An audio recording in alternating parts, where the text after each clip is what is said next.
358 seconds. 5 minutes and 58 seconds. Jamie Raskin stood up, held a small digital recorder above his head, and pressed play. Miller's voice filled the chamber. Clear, unmistakable, undeniable. "John, it's Steve. Listen, I need you to take care of something before Friday morning. Delete everything we talked about. Server logs from February through April. Email backups, contractor payment lists, everything. Make it look like routine maintenance, scheduled cleanup. Don't leave anything that connects back to the accounts we discussed. This needs to be done by 9 a.m. Friday. Call me when it's done." Raskin stopped the recording. The room was completely still. "That is your voice, your phone number, your instruction. Delete everything by Friday morning. Make it look routine. No exceptions." Miller sat at the witness table with 3 attorneys. None of them had known the recording existed.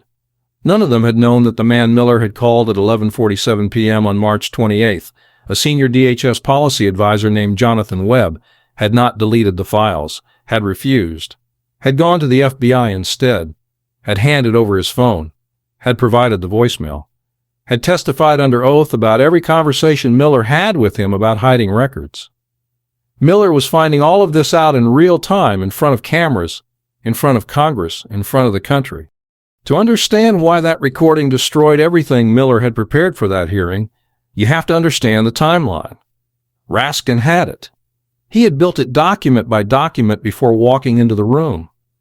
March 28th, 11:47 p.m., Miller leaves the voicemail. March 30th, 32 hours later, the committee issues a subpoena demanding preservation of all records related to contractor payments and offshore accounts. Miller's deadline in the voicemail, Friday morning, March 31st, was set with enough time to delete everything before the subpoena could preserve it. The coordination was not approximate. It was precise. And the precision was the problem.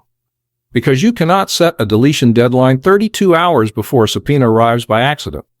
Someone told Miller the subpoena was coming. The hearing had started 35 minutes earlier.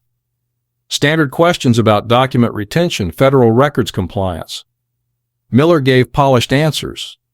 He cited regulations. He looked comfortable. He had prepared for the questions he expected. Then Raskin took the microphone and said 4 words that changed everything. Let's hear the voicemail. He held up the recorder. On March 28th at 11:47 p.m., you placed a phone call to Jonathan Webb, a senior DHS policy advisor. He did not answer, so you left a voicemail. Mr. Webb is now a cooperating witness. He provided his phone to the FBI. They extracted this. He pressed play. When the recording finished, the room did not erupt. It went quiet, the kind of quiet that follows something irreversible. Raskin let it breathe. Then he pulled out a document and placed what the recording meant into its precise legal context. You left that voicemail at 11:47 p.m. on March 28th. 32 hours later, on March 30th, this committee issued a subpoena for those exact records. Your deadline. Friday morning, March 31st, was designed to give Webb exactly enough time to destroy everything before our subpoena could reach it. He looked at Miller. How did you know our subpoena was coming? Who warned you? Miller said nothing. Raskin pulled out phone records. Between February 14th and March 28th, you called Webb 43 times. Most of those calls happened after midnight. And according to Webb's testimony, every single call was about the same thing. How to hide financial records from congressional oversight. He set the records down. You were panicking in late March. You knew we were coming. You called Webb at midnight on March 28th. 32 hours later, our subpoena arrived. That is not coincidence. That is advance warning. He pulled out another document, the access logs for the committee's internal investigation database, the system that tracks which subpoenas are being drafted, which agencies are being targeted. On March 27th, one day before Miller left the voicemail, someone had accessed the committee's file on DHS contractor oversight. They had viewed the subpoena draft. And that access had come from inside the Capitol building. Raskin waited for the weight of that to settle. Someone with authorized access saw our subpoena draft, saw that we were targeting contractor payments and offshore accounts, and within 24 hours, you left a voicemail ordering deletion of contractor payments and offshore account records. Who accessed our system? Who warned you? Miller opened his mouth. Nothing came out. Raskin pulled out his phone, opened the stopwatch, and pressed start. 10 seconds. Miller's hands flat on the table. 20 seconds. His attorney whispering. 30 seconds. Raskin stood. Mr. Miller, we have your voice on that recording. Your instruction. Delete everything. Make it look routine. We have the timeline. Voicemail on March 29th. Subpoena on March 30th. Deadline Friday. Perfect coordination. 40 seconds. We have Webb's testimony that you called him 43 times after midnight asking him to hide records. 50 seconds. And we have proof someone inside Congress accessed our investigation file the day before you left that voicemail. 60 seconds. Who are you protecting? 70 seconds. 80. Miller's face gray and still. 90 seconds. Raskin walked closer. Mr. Miller, Webb told investigators something else. He said in your phone call before you left the voicemail, you told him that someone senior had warned you. Someone who knew what Congress was investigating. 100 seconds. Webb asked who. You refused to say. You said only that it was someone senior with access. 110 seconds. So I am asking you now, who has that kind of access? 120 seconds. 2 full minutes. Who would risk their career to tip you off? 130 seconds. Raskin stopped walking. Your silence is telling me that whoever warned you is someone you fear more than federal prison. 140. 150. 2.5 minutes. Let me tell you what else we found. We analyzed the access logs. The person who viewed our investigation file did not just view it. They downloaded it. Full subpoena draft, target list, timeline, everything. 160 seconds. That file was accessed from a specific office inside the Capitol. 170.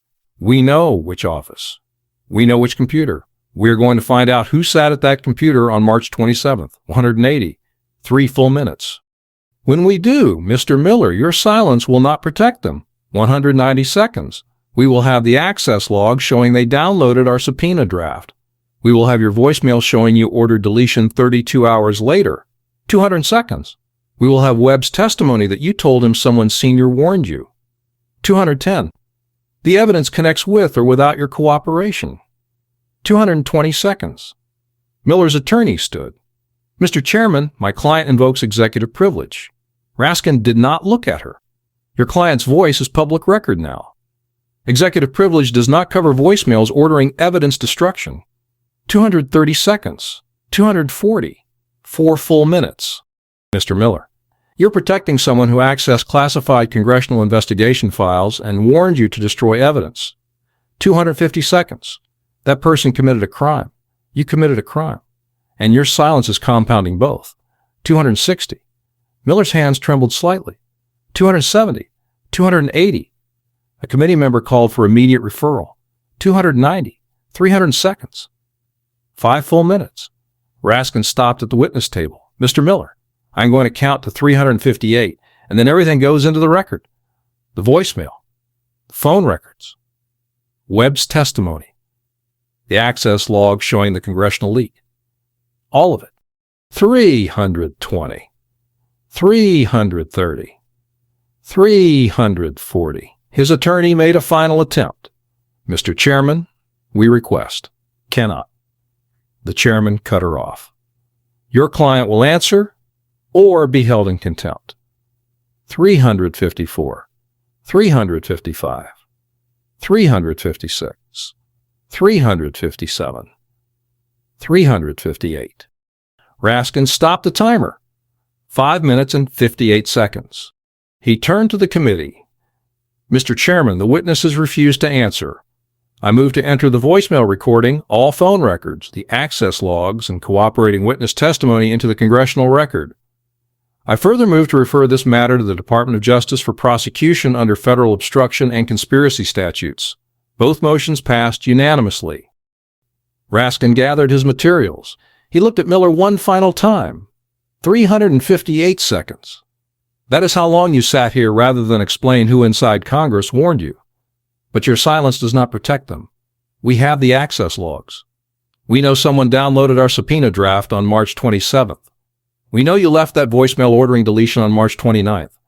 We know our subpoena arrived March 30th. The timeline connects. The evidence connects. And when we identify who accessed our system, they will face the same charges you will. He held up the recorder one more time. This is your voice. Delete everything. Make it look routine. No exceptions. You ordered a federal employee to destroy evidence.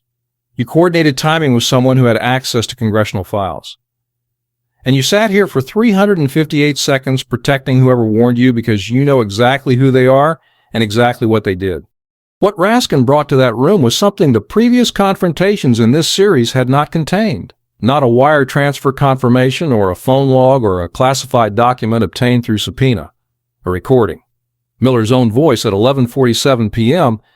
giving a specific instruction to a specific person with a specific deadline. The instruction was not ambiguous. Delete everything. Server logs, email backups, contractor payment lists.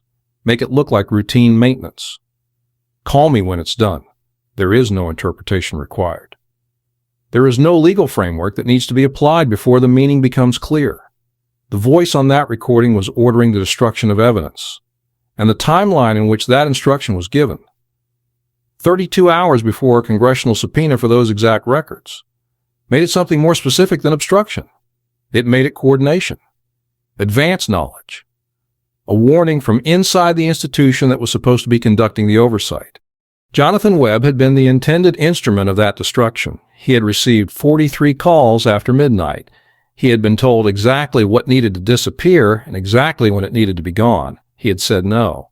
And then he had gone to the FBI and made sure that the voicemail, the phone records, and everything Miller had discussed with him across those 43 calls became the foundation of what Raskin carried into that hearing room.